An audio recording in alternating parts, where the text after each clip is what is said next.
ఇప్పుడు అప్పుల పాలయ్యారు, జీవితాంతం అప్పుల పాలు అవుతారని ఏమైనా గ్యారంటీ ఉందా? ఎంతో మంది అప్పుల పాలైన వాళ్ళు తర్వాత కుబేర్లు అవ్వలేదా? ఓలడంత మంది ఉన్నారు అయినోళ్ళు. ఈ రోజు కుబేర్లు అయినోళ్ళు రేపు పొద్దున అడుగు తింటూ పోలేదా? తిండి లేకుండా అయిపోలేదా?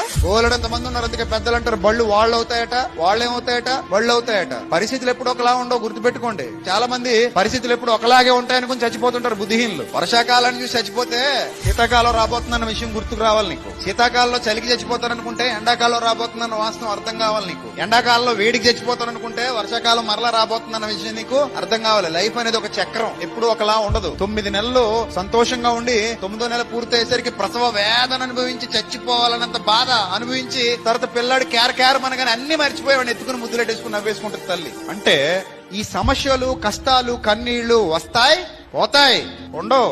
ఏ కష్టం శాశ్వత కాలం ఉండదు, ఏ శ్రమ శాశ్వత కాలం ఉండదు, ఏ బాధ శాశ్వత కాలం ఉండదు.